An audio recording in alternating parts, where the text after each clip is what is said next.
Have you ever seen a war decided before the first sword was even drawn? Today, we dive into a world where steel and steam change the fate of a kingdom. Meet Tollen, a 23-year-old blacksmith living in the remote town of Herwing. By day, he hammers iron for horseshoes, but by night, he works on a secret. His shed reeks of burnt oil, metal shavings, and the impossible dream of an engine. To his neighbors, he is just a man who drank away his sorrows after his fiancée left. His father, Brum, watches him with silent disappointment, while his mother leaves meals at the door. But Tollen lives in two worlds. He remembers a past life of diesel fuel and mechanical precision. He is trying to build an internal combustion engine in a world that barely understands simple gears.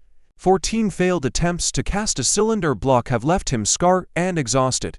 9 broken pistons and countless nights of labor have brought him to the brink of giving up. Yet, tonight, as he meticulously files the cylinder wall, he feels a shift in the metal. He slides the piston in.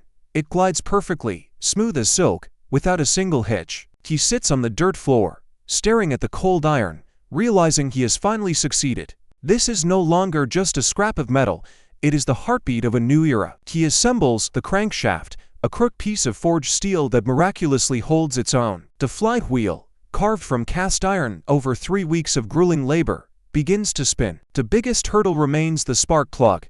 He needs an insulator that can withstand the heat. After months of failed experiments with clay and mica, he turns to an old local potter. Vert, the potter, fires a cylinder of pure porcelain that finally holds the electric spark.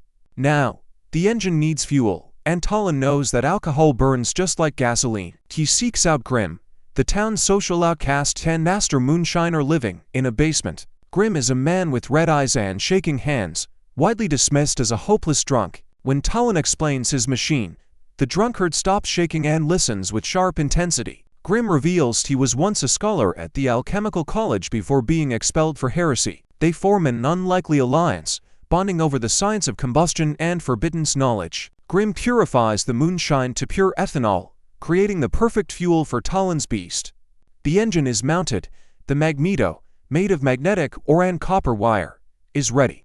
At 3 in the morning, under the cover of darkness, Tollen pulls the starter cord. A faint pop, then silence, followed by a cough that shatters the stillness of the night. On the third pull, the engine erupts into a violent, rattling roar that shakes the walls. Black smoke pours from the exhaust, and the floorboards vibrate with the power of his creation. Tollen sits in the dark, his face wet with tears, listening to the rhythmic mechanical pulse.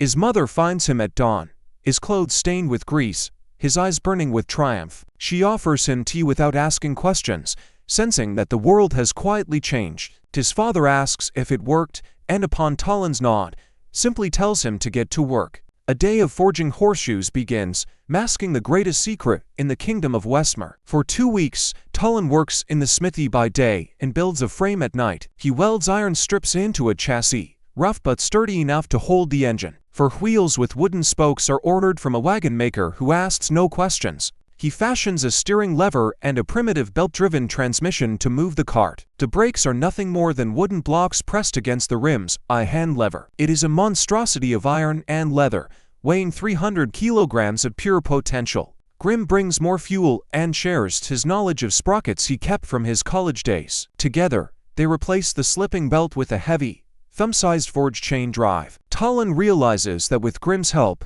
he has accelerated progress by over half a year. The machine stands ready, a cursed-looking cart that defies the logic of the local villagers. Tollen pulls the starter cord, the engine roars, and the machine lurches forward on the street. Neighbors scramble in terror as the iron cart moves on its own, growling like a beast. Some call it a demon, others whisper of witchcraft, while kids watch in wide-eyed wonder. A courier's horse rears in panic, throwing its rider into the mud at the sight of it. Tollen helps the man up, calmly explaining that this is a car powered by moonshine.